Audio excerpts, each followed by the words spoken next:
Lolo de la Torriente, hermana de Pablo de la Torriente Brau, estuvo junto a Rubén en los instantes finales de su vida. Lolo contó que Villena no hablaba con el dolor del que siente que la vida se le va, sino con la elocuente convicción del que sabe que el hombre pasa, las situaciones cambian y solo queda renovándose eternamente el pueblo. Con esta cita volvemos a nuestro set de entrevistas y damos nuevamente los buenos días a la doctora Sonia Almazán del Olmo, profesora titular consultante de la Facultad de Artes y Letras de la Universidad de La Habana. Reiterados para usted los buenos días, profesora. Muchas gracias. Retomamos la conversación y quisiéramos iniciar este segundo intercambio con su valoración acerca de la relación entre Julio Antonio Mella y Martínez Villena. ¿Qué importancia tuvo este vínculo entre ambos patriotas? Creo que es muy difícil de medir la importancia que tuvo. Mella sabía de Rubén, Rubén sabía de Mella, pero ellos se encuentran por primera vez en una acción estudiantil de la Universidad de La Habana. Los dos se encuentran allí, inmediatamente hay una comunicación fluida, porque inclusive cuando el movimiento de veteranos y patriotas, que esto es el 24, que llaman solicitan a Mella por el prestigio de Mella, su participación, etcétera, y Mella no lo acepta, no por lo que pudiera significar el movimiento, sino porque no acepta, y Rubén era uno de los dirigentes estaba en su Consejo Supremo del movimiento de veteranos y patriotas, porque no creyó o no creía en aquellas personas que estaban involucradas en el movimiento. Y cuando se termina el movimiento y fracasa, y Rubén, que había ido para convertirse en aviador, pero lo cogen prisionero, no tiene dinero para regresar y se queda trabajando en Estados Unidos, y cuando Mella lo encuentra le dice: ¿qué me dice el último patriota de los veteranos? O sea, con una ironía como que te lo dije, o sea, lo dije. En ese momento se encuentra. Mella es muy importante en la vida de Rubén, no solo por la comunión de ideales, por las personalidades impares que cada uno era, sino sobre todo porque ya Mella tenía una formación dentro de lo que era el marxismo. Mella ve en Rubén esto que hablábamos al principio, esa ansia de llegar, esa ansia de alcanzar, pero no saber qué era eso que quería alcanzar. Y con Mella él lo encuentra.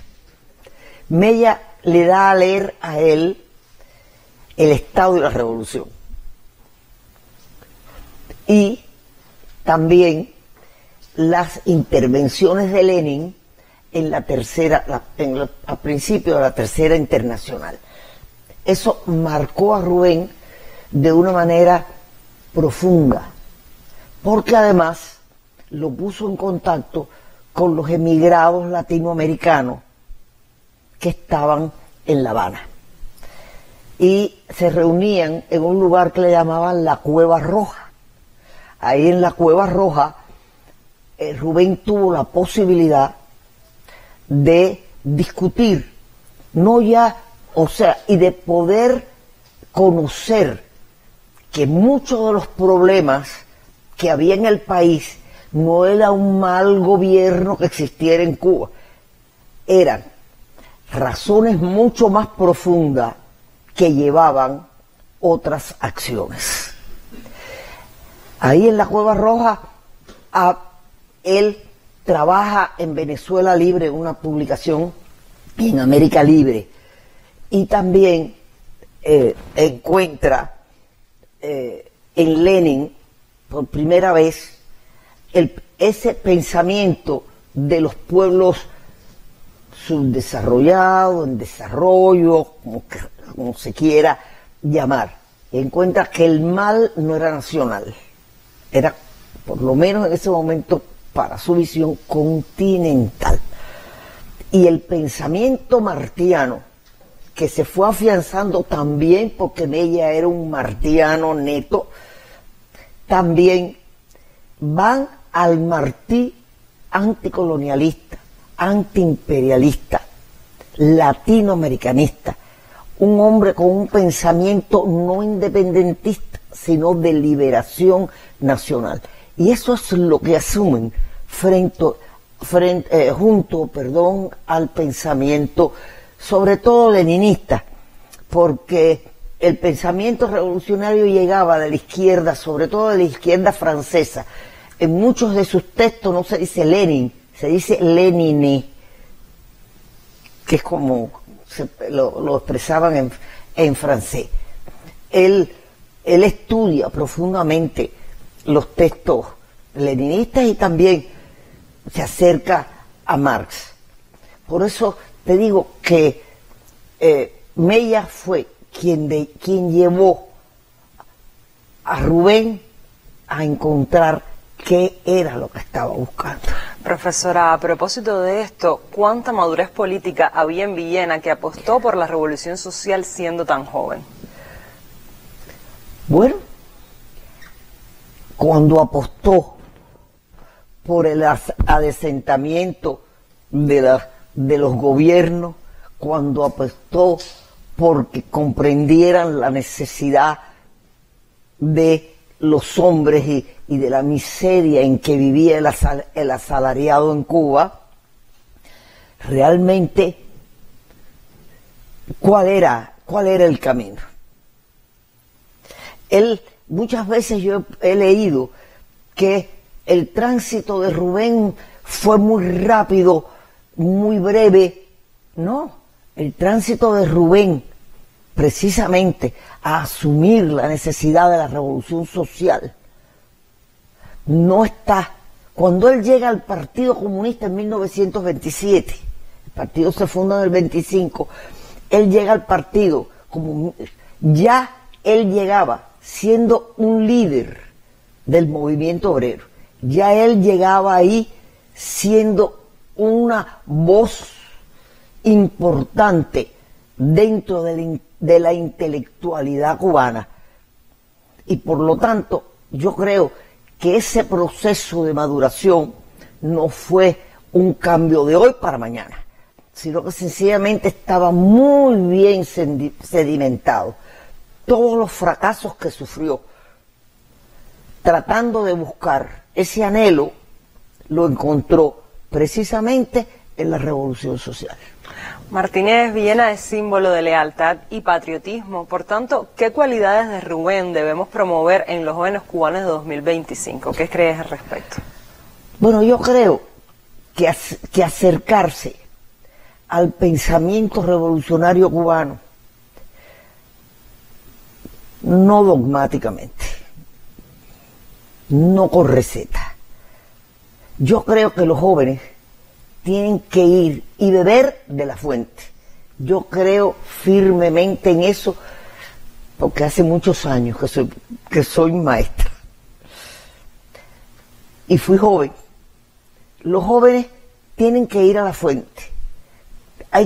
Tienen que ser ellos, cada uno de ellos, a partir de sus propias experiencias, a partir del momento social en el que se desarrolló. A esos que lucharon, yo no negaría ir al pensamiento independentista, porque sin pensamiento independentista no hay pensamiento revolucionario. No lo hay.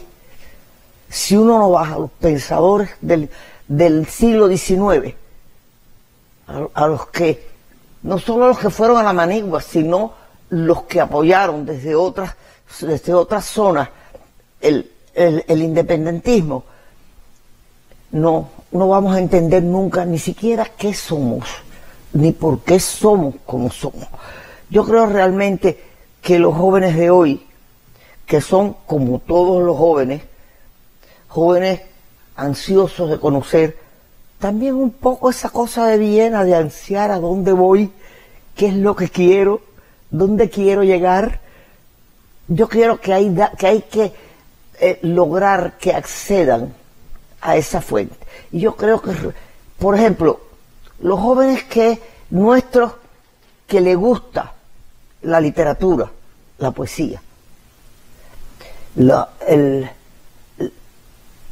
poesía de Villena es una clase de historia, pero además bella. Literaria. Y también vamos a encontrar ahí muchos trabajos en sus ensayos, en sus trabajos, un pensamiento muy adelantado a su época. Porque, por ejemplo, Villena, creo que no lo vincula mucho, tiene un pensamiento económico muy serio, muy serio.